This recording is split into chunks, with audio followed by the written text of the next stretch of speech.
Hello guys and welcome back. So in today's video I'm going to be talking about books that I have given half-star ratings. Half-star ratings is something that has definitely developed over the past 2 years. I definitely say influenced by like other people on BookTube, and also simply because sometimes when obviously you're using the Goodreads rating system, whatever rating system, like sometimes something is just not fully there. It's not fully 2, it's not fully 3, it's a half.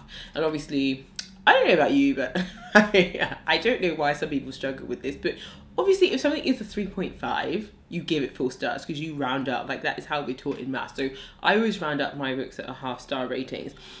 I think I might have cheekily for one round down just because I was just like, it really doesn't deserve like the higher version of it though. But anyway, so that's why like this year I've decided to actually keep track of my half-star ratings. On Goodreads I do give them the full like round-up ratings, and maybe one of these books I didn't, I don't know, it could have been this year or last year, but I wanted to just talk about some of them because they would not show up in like some of my, they might show up in my recent reads, but they won't show up in my recent reads where I've sort of been like doing them by stars. So I thought, why don't we just do like a recent reads but for the half-star ratings, or just, you know, books I've rated half stars. So one of them I really want to quickly talk about, and I'm not actually going to talk about the book, is a record of a Spaceborne Few by Becky Chambers. I spoke about this recently in my books that I rated 2 stars, but actually I gave it 1.5 stars. I completely forgot at that point. I was just going by my Goodreads, and of course just going by my Goodreads I can't actually tell. But yeah, looking at my actual like sort of bullet journal and where I've marked it down, I did give that one 1.5 stars. If you want to hear my thoughts about that book, I will link the video in the cards and also down in the description box. But now we'll just talk about some of the other books that I gave half-star rating. So one of the first books I want to talk about is His Only Wife by Peace Adezel Mehdi.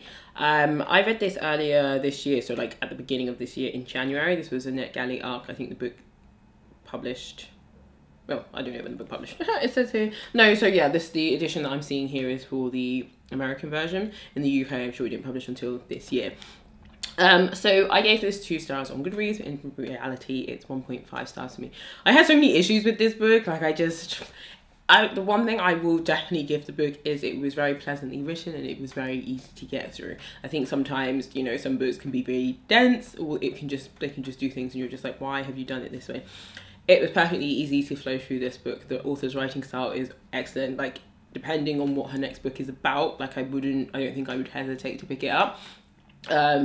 In regards to the writing style. However, there were just so many other issues that I had that I was just like, I really don't like this book. I think for me what I actually struggled with in terms of this book was definitely what it was marketed as, and just like some of the, I guess, quotes that were about the book, very much positioning this as like a sort of feminist novel and things like that. And I thought if it just didn't have that and it was just a story about this girl, I might have been more inclined to give it a bit more leeway in terms of how like I judged it based on that sort of strong feminist label. This book is set in Ghana and it's about our character Afi. Afi marries a man named Alikium, except Alikium? That's what I want to say, that's the name. Except he doesn't come to the wedding. I think his brother is the stand-in for him because he's like on business or something like that. And what this story basically is about is Afi's mother is friends with a woman that we just always heard referred to as Auntie. And Auntie in this book is the sort of rich giver, basically. We don't know how she made her fortunes. It's never explicitly said in the book, but she has a lot of money and she's very generous with this money, but her generosity usually for most people comes at an expense. Now I think Afi's mum has been able to benefit from this generosity without, you know, up until this point paying like her dues, that we'll say. But there is an issue with her son Alikium, Eli, we're going to just call him from now on because that is actually what he's called in the book. And it's a situation where he's involved with this other woman who the family do not like. He even has a child with this woman, but anyway, and they do not like the woman. So in order to get him away from this woman, they decide to have an arranged marriage, and Auntie asks Afi's mum if, you know, she would be okay to do this because she believes Afi's a good girl and she could potentially just, you know, steer Eli's eyes away from this other woman. So they get married. He doesn't even show up to the wedding, whatever. And then Afi is quickly thrust into, so Afi lives in like a small village. Her dad has died, so they've kind of lived in kind of like poor conditions, even though like her uncle is supposed to be like taking care of her, that she just doesn't really like her uncle. Like her uncle was very much like the stereotypical like Ghanaian African uncle who just sees dollar signs, because Afi marries into a rich family and he instantly just sees them dollar signs. And so Afi moves into like the city, moves into this nice apartment. Coincidentally, the like apartment next to her, like 2 apartments away, is the girlfriend of Eli's brother. So Afi moves in, and Afi is naive AF. And you know, in the beginning, you really feel for her naivety. Like, she's exploring her new surroundings, just getting used to living in this new apartment with all these mod cons that she has not had before. And she's waiting for her husband. She's waiting for her husband to turn up. He turns up, you know, they have a conversation. Whatever happens, whatever. And their life goes on. But as the days go by, she slowly realizes that, you know, Eli doesn't actually spend any time here. He doesn't really tell her anything about his life. He just comes and goes as he pleases, really. And she's a bit like, I'm your wife, like, what's going on here? Like, even to the point where, like, people are cleaning the apartment and, like, I think, like, making food and stuff, and she's like, I'm the wife, like, these are the duties I am supposed to be doing. And he's just like, chill, like, go to uni or something, go, like, do something to keep yourself occupied. Like, you don't have to do these, like, housewife menial tasks and stuff like that. And she's just like, no, this is what a woman is supposed to do, let me do it. But yeah, Eli's not there. Eli's out here doing whatever he wants, and she quickly realizes that actually this situation that she has been brought into, it hasn't been fully explained to her, and actually she's not going to get the husband that she wants. She's not going to get the marriage that she wants. And so it is basically about her battle sort of between the family and sort of getting Eli. My issue with the book isn't really to do with how, I guess, what Afi wants in life. I find it a bit backwards, but again, I was born in the UK, I was born into a completely different situation, like, just generation, whatever. I find it so weird that, you know, given the freedom to pursue other things, like, you know, he encourages her to, like, go, like, sew and stuff like that, because she's really into, like, dressmaking and stuff like that, and has very good connections and stuff like that. What she wants to do is just sit at home and cook. And I have no issue with that, because I really like cooking, but for me, it's because it's rooted in the fact that this is what a wife is supposed to do, and this is what a marriage is supposed to be. And it just seemed weird to me, like, you know, feminism is the fact that, you know, there's freedom for women to do whatever. So if that's her choice, that's her choice. Essentially, what I expected from the book wasn't what we got. I felt like we were going to have a novel that was really sort of looking at Afi's desire to fulfill all of these roles, and really how perhaps as the course of the story went on, that actually she starts examining that, and we sort of see, like, her blossom and grow into something else. Instead, we just get this whiny teenager, and she's not a teenager, and she is, like, she does act like a young girl who is just stamping her feet and cannot understand why her husband won't just come home to her. And my other issue with that is she didn't know Eli before this arranged marriage. So whilst I get wanting to have this marriage and wanting to know this person, for me, it didn't actually feel like she wanted to know him. She just was just like, well, this is a marriage, you need to come home, and, like, we need to do these things.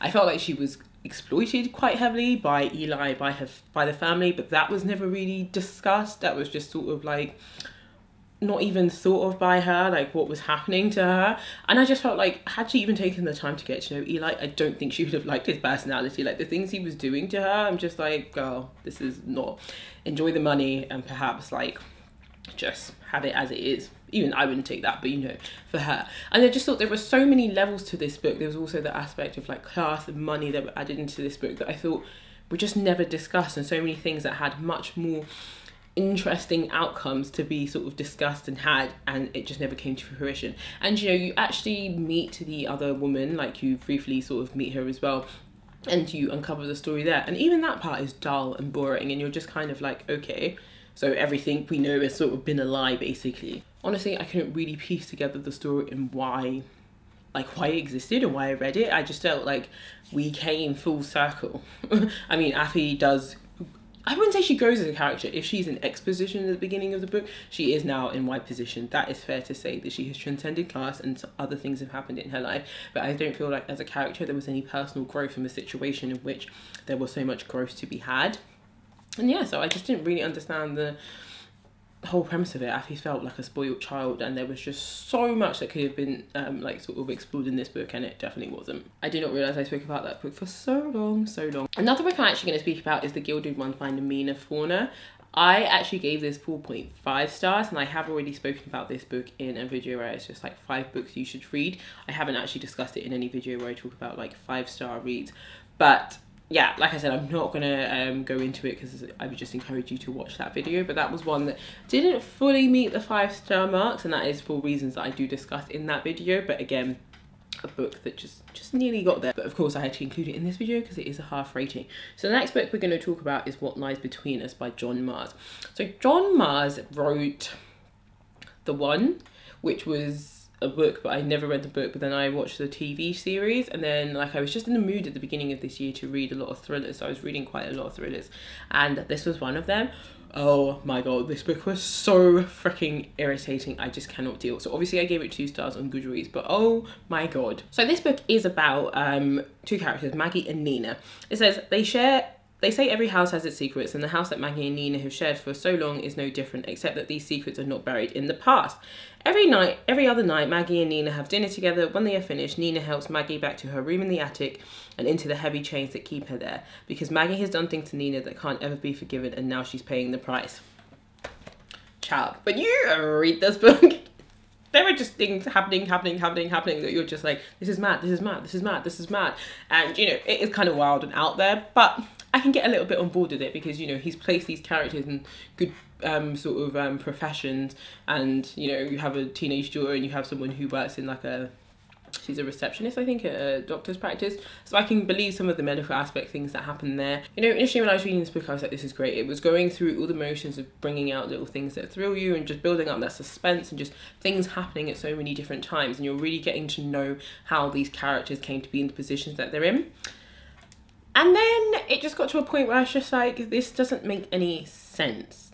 So Nina is the daughter and Maggie is her mother. And essentially, in the beginning of the book, we open up to the fact that, you know, they're having dinner together and that Maggie is locked into the room, and we're really just in the present, sort of how they navigate day to day. And Maggie's kind of looking out the window, telling us about like the neighborhood and stuff like that. And basically how she got to be in this situation. And then we sort of flip back to the past and things like that. And it's in the past that you really find out a lot of fucked up things happen. Like this mum was crossing boundaries just all because of mans. Like mans were like in her daughter. Nina as a daughter did go off the rails, ends up, you know, drinking heavily, and there are some situations that actually need to be, I guess, I don't want to say rectified because they didn't really, but the mum takes some very drastic measures. And amidst this story is the sort of, I guess, disappearance of her dad. Her dad is not around, and we quickly like sort of uncover what happened. And it's really, what I think is actually really good about that part of the story is you think one thing happened to the dad and you think, you know, it's someone, like the obvious person you think is the mum. Like this isn't a spoiler, you'll read it and you cannot fathom how else it could be. But then there's a nice little twist that actually you're like, okay. But the thing is, when that sort of twist comes in, it comes in after the revelation of so many other crazy things that you're just a bit like, how is this all this happening? And you people are just going back and forth in your normal lives.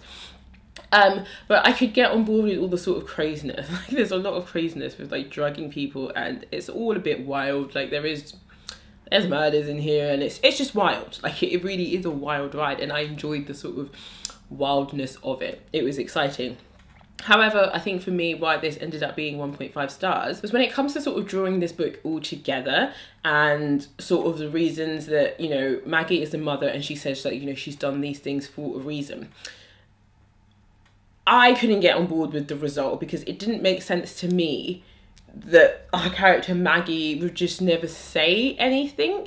And it's really hard to talk about this aspect without ruining the book, but I feel like throughout the book we're really told from her perspective as well that she, you know, she really has done all these things to save her daughter and stuff like that. But I think once you've reached the point where your daughter has locked you in a bedroom, she cannot be saved. Like whatever you think you've done to save her has not worked. So the secrets that you're keeping from her to me make no sense, because you say you're trying to save her, but actually your daughter's a very dangerous person, and by not telling her the truth about a lot of things, you, like, yes, you're like allowing her to blame you for a lot of things that, yeah, you did some effed up things, but she sees things completely in a different way. And perhaps like she's just not like sound of mind. Like it's not very sound of mind to lock anyone in a room for years and years, but you know, that can be argued in a court of law. But because she's not sound of mind, what you think you have done all these things to protect her for hasn't worked. So why would you not just tell her the actual truth? Like I just read the story, all these truths are coming out, and I think if the girl knew the truth, she might be a bit more inclined to, you know, maybe release her chains. I mean, she wouldn't at this point, she's been doing it for years, but in the beginning she might have. So I think that's what we're in the story for me. We're really told from Maggie's perspective that she cares about her daughter so much, and the things she does, I can see if you're a twisted person and you're in that sort of mind frame, these are the things you might do to protect your daughter. But once your daughter starts locking you into a bedroom, I think maybe you need to sort of rethink the things you've done and whether or not they've actually helped her and maybe help her to heal. I don't know, maybe that was just me. So the end of the book ends in a way that perhaps, you know, attempts to explain some of the sort of episodes that Nina has. But at that point, I don't think you have any sympathy for the characters, so I don't really think you know or care. And it's just like, there are so many storylines tied into this book. I'll give it to the author, like he really worked in loads of other storylines. But again, there was an aspect of another storyline that I think actually in real life, perhaps the family of someone, it's so hard to talk about through this because you don't want to read it, but the family of someone in the book would have made a bit more effort, and like Nina wouldn't have got away with it as clean cut as it was in the book. I just don't believe that someone would just be like, meh, can't find them, cool. So yeah, that was like sort of my thoughts on that. I do want to read more John Mars because I feel like I might have read something else by him, but I don't know. I feel like no, I haven't. I feel like because I watched the TV show, I feel like I have read something else by him. How many times am I going to say like I feel like? But yeah, that's What Lies Between Us by John Mars. So the final book I'm going to speak about is a poetry collection, is What We Buried by Caitlin CL. So I gave this 4 stars on Goodreads, but in reality it was a 3.5 star read for me. I really did like this, and I think I have maybe already spoken about this book in terms of poetry. I don't know, I feel like I have spoken about it on my channel. I did really enjoy this, but I felt like a lot of the poems were the same. There was a lot of repetition. They weren't the same, but they were around the same sort of themes, and sometimes it just got a bit jarring. So I guess what for me the real difference was the fact that, you know, 4 stars is I love it, and 3 stars is I like it, and I liked it. Like I liked it in between the both of them, but I didn't love it as much as there are other poetry collections that I know I completely adore, like Questions for Ada or Teaching One Mother How to Give Birth. Like I didn't love it in like those ones, and it's simply because there was so much repetition. And don't get me wrong, like Questions for Ada also has a bit of repetition, but this was very much repetition on one guy, and it was all about her love for him and just unrequited love, and it just got a bit jarring towards the end. It was just a bit like, okay. And when I thought, actually no, I finished that section, like there's no more, like, you know, I reached the point in which I could hack it and still give it 4 stars, it still carried on.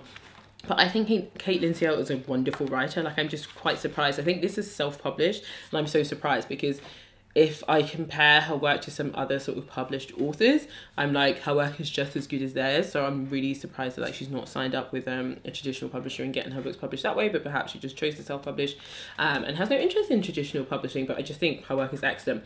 There are some illustrations in this book, which again makes it have a really nice touch. Sometimes I'm not really sure what they were there for, but I think her writing is really strong, and I think she has a variety of themes in here. I think one of the things that I've never really come across in books in terms of like themes is talking about like fatness, perhaps fat phobia, but just talking about her weight and her body and just how she sort of compensated for her weight by being the funny person and things like that, and just talking about the effect on basically feeling like overweight. There's even one poem title here, Stretch Marks, and it starts off, I learned how to be big by accident. I was 10 and I didn't look like other girls. I was 10 and it was too late to turn back. The kids had already learned how to wield their knives under their tongue, so I kept quiet when they spat. I stayed soft and I forgave. The first few popped up in my inner thigh when I turned 14, splaying out like white trees on smooth skin. When I told my friends, they did not look proud. I learned how to be big by accident. A patch reached across my hips when I turned 16, and white rivers opened into a delta on my calves. I am a landscape, I am art, I am a city of sounds, I will keep you safe. I know I'm supposed to feel ugly. They all tell me that no woman should look so well travelled, but they do not know. I am earth, I am sun and skies, I am the high road, the low road, I am every poem about skin. I am a world that cannot be explored in one day. I am not a place for cowards. I just really like that poem, especially as someone who did get stretch marks like as a teenager and like developing into puberty, and like I was never like a fat child, I was really skinny, so it was just one of those things. Like obviously she's talking about like fatness and stuff, and I do have stretch marks now from being fatter, but I just really like that poem talking about like body image as well as being fat, and just also talking about love. It was a very nice and varied collection, and I think I don't really often find that in a lot of poetry collections. They're usually centered on like one thing, so I like the variety in this. But yeah, 3.5 stars for that, because whilst I did like it, I didn't completely love it. So I think we're going to leave this video here for today, because yeah, the other book that actually I would talk about, I'm going to talk about in a different video where I talk about books that, you know, I've completely like changed my ratings on upon reread, so I won't talk about that. And then there are a couple of other books, but I'll probably talk about them in another video. But what books have you given half-star ratings to? I know some people give half-star ratings, I know some people give like 1/2 and 1/4 star ratings and stuff like that. I don't think I could do a 1/4 star rating because it's a bit more specific for me, but I'm not prepared to get that granular. But half-star ratings, I think this year has been really good for me to keep a track of them, because yeah, obviously you can't do that on Goodreads. You can do that on Storygraph, obviously, but I just don't seem to use Storygraph as much, even though I tell myself I should. And it's simply because I don't really like the interface, but also I don't like Goodreads' new like beta interface that they're testing out. So we'll see. But anyway, I guess I could just solve all my issues by completely using Storygraph a lot more and doing the half-star ratings, but writing them down is also just a great way for me to keep track. So yeah, thank you guys so much for watching this video, and I'll catch you in another one. Bye.